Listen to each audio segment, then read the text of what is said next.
The progressive rock era, of course, began in the late 1960s. Internationally, we were in the nuclear age, and the United States and the Soviet Union were embroiled in the Cold War. The Cuban Missile Crisis, in particular, caused many Americans to realize how serious the prospect of nuclear war really was. Also, especially in the United States, we were embroiled in the Vietnam conflict, a conflict that over 15 years took over 50,000 American lives. American men who approached the age of 18 were very, very concerned about their futures in this time frame. Many American musicians, particularly those from the folk boom, during the 1960s would express their concerns about nuclear war and about war in general in song. Bob Dylan was the American troubadour who led the way in this manner. Dylan recorded many folk songs that dealt with the prospect and horrors of war over the course of his early career. But even softer rock musicians dabbled in the art of the protest song. Quite possibly the most powerful protest song from the late 1960s came from a band whose music was often branded as sunshine pop, The Association. Their song, Requiem for the Masses, is arguably the most powerful anti-Vietnam song from that age. Many of the bands that emerged beginning in the late 1960s playing the new genre of progressive rock would in their lyrics express their concerns about war as well. In this episode, I'm going to review 10 songs that are part of the progressive rock canon that address the prospect of war head on, sometimes allegorically, sometimes directly. The first of these songs goes back to 1968, and it's an interesting one in that the band that recorded it dubbed it the first ever instrumental protest song. That song is, of course, the nicest version of America. In their recording of the song, Keith Emerson and the band took Leonard Bernstein's composition from West Side Story and married it to Dvorak's Symphony for the New World and came up with a very compelling 6.5-minute long treatise that was so strong that Immediate Records, their record label in the UK, would not edit the song down as a single. It was a song that also could not be ignored by Immediate's distributor, Columbia Records, in the United States either. They added the non-LP single to the running order of the Nice's album, Ars Longa Vita Brevis, in the United States. It was the first that most American audiences would hear of Keith Emerson, and of course, it would not be the last. The second song on our list comes from late 1969, a song from what is argued by some people as being the first pure progressive rock album. The album is King Crimson's In the Court of the Crimson King. The song is, of course, 21st Century Schizoid Man. Schizoid Man is born out of the Vietnam conflict. Pete Sinfield's lyrics about innocents raped with napalm fire directly address the Vietnam conflict. The chaotic middle section of the song, called Mirrors on the record label, gives one a sense of the chaos of the battlefield as well. It is a very powerful statement. I remember upon hearing Schizoid Man on radio for the first time in late 1969 and being almost overwhelmed by the sheer power of the song. It was also all the more compelling and powerful because this was a band that had basically come out of nowhere. This was the first song on Crimson's first album, and they were not a band that at this point had yet toured the United States. The song hit listeners over the head with a sledgehammer, and it made Crimson a band that audiences went out of their way to see on their first tour in late 1969, their only tour with the band's original lineup. Song number 3 on our list is Deep Purple's Child in Time. Child in Time is from Deep Purple's first studio album with their so-called Mark II lineup, featuring Ian Gillan on lead vocals. Ian Gillan and John Lord have admitted in many interviews that Child in Time was something of a ripoff of another song from the San Francisco band It's a Beautiful Day, a song called Bombay Calling.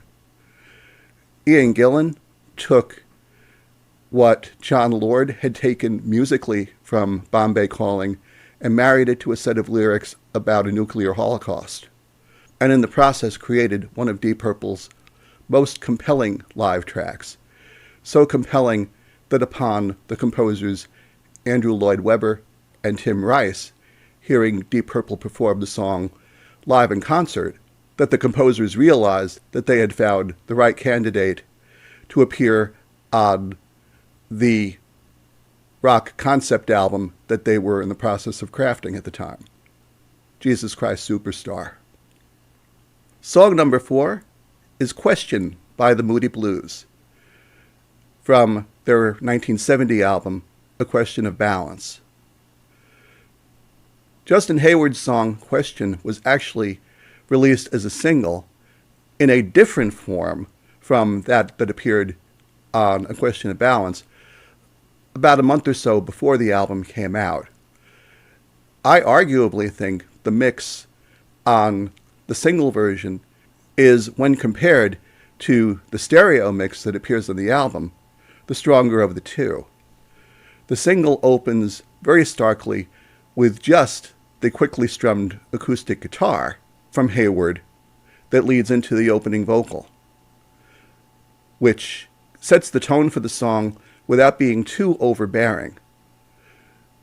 The song, of course, ends with simulated explosions from the drums and the mellotron, which are, at least in my opinion, overdone on the stereo version of the song that appears on the LP.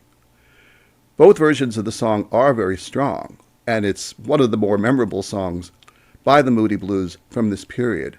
But if you haven't heard the single mix, the monophonic mix of the song, definitely please make a point to check it out. You won't regret having spent the 5 minutes or so of your time to compare it against the more familiar LP version of the song.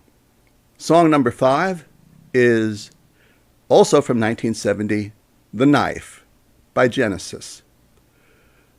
The Knife is from Genesis's second album, Trespass, the first that really encapsulated what the band would become over the course of the next several years. Peter Gabriel's lyrics are inspired by the May 1970 Kent State incident, but he also, in subsequent interviews, would go on to say that the song illustrates what happens when dictators who stage a revolution obtain power and the corruption that sets in once they do. It's a powerful song that was inspired by the early work of the Nice. The working title of the song, in fact, was Nice, according to some interviews with the band. Song number 6 from 1971 is Yes's Yours Is No Disgrace, a song whose lyrics are concerned with the attitudes of soldiers returning from Vietnam. This is, like 21st Century Schizoid Man, an immensely powerful song in terms of its presentation. The production work that Eddie Offord does on Yours Is No Disgrace is very unique, certainly very unique for its time.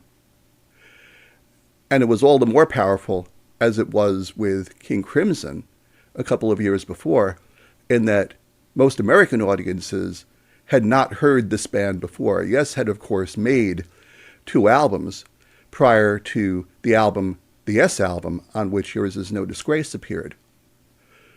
But for most listeners, myself included, Yours Is No Disgrace was the first that they had ever heard from this relatively new band. And again, was a sledgehammer hitting us over the head. This band was not one that could be ignored going forward. Song number 7 is from Emerson, Lake and Palmer. It's Greg Lake's tune Battlefield, taken from ELP's Tarkus Suite. Battlefield is, in many ways, an electrified folk song. It's a song that's relatively simple in structure, in the key of E minor, but it's a song in which Greg Lake makes him point emphatically, both with the structure of the music and with his lyrics about the aftermath of war. Eddie Offord is again on this track, and he does a wonderful job mixing in both the twin lead guitar solos that Lake plays during the course of the song's bridge section, as well as the Moog synthesizer flourishes from Keith Emerson that would ultimately form the basis of the next section of the Tarkus Suite, Aqua Tarkus, linking the two together thematically. I've always felt that the Tarkus Suite was Emerson, Lake and Palmer at their very best. I know some people who are fans of the Brain Salad Surgery album and the Carnival 9 Suite will argue that point with me. But that's my story, and I'm sticking to it. Song number 8 is Deep Purple's Fools from their 1971 album, Fireball. Fools is a song that did not get a whole lot of play by the band on stage. Fireball in general was an album that the various members of Deep Purple have gone on record over the years as saying was not a favorite. But this is a song that is exceptionally well crafted. Ritchie Blackmore's guitar work on this song is among the best that he ever performed on record. Between the heavy riffs in the body of the song itself and the long, languid swells that comprise the solo section of the song. While Fools was not a song that got taken out in live performance very often, the solo section was so powerful that within a couple of years' time, Blackmore would put it to use as part of the long instrumental sections of the song Space Truckin' from the album that would come after Fireball that would make Purple International Stars, Machine Head. Song number 9 is Yes's The Gates of Delirium from their 1974 album, Relayer.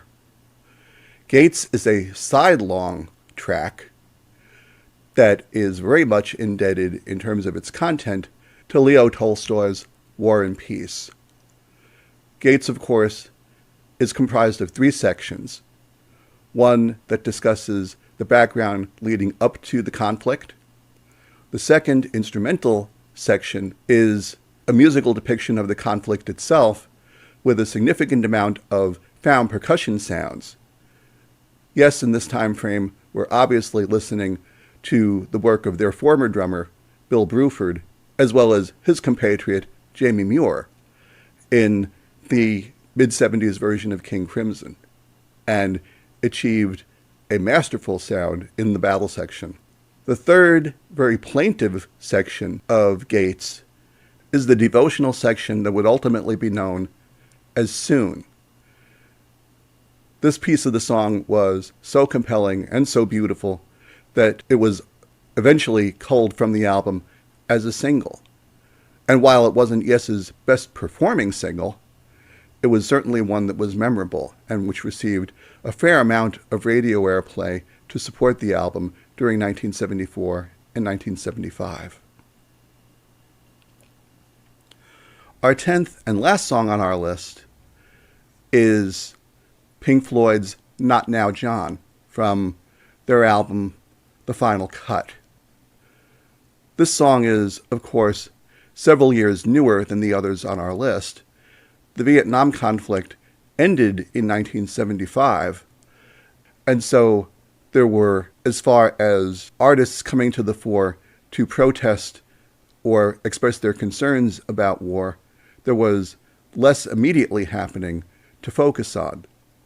But by 1982, with Great Britain entering the Falklands conflict with Argentina, Roger Waters took it upon himself to rewrite several songs that had been outtakes from Pink Floyd's 1979 album, The Wall, and reconstruct them into a new piece that was effectively a protest of what he viewed as an unnecessary war, putting people from a new generation at risk. I've never been a huge fan myself of The Final Cut. The Final Cut, of course, is probably more of a Roger Waters solo project than it was a Pink Floyd project. There was, of course, very little in the way of participation from David Gilmour and Nick Mason on The Final Cut. And by this point, Rick Wright had been forced out of the band by Roger Waters as well. The song is a bit heavy-handed in terms of how it deals with its subject matter.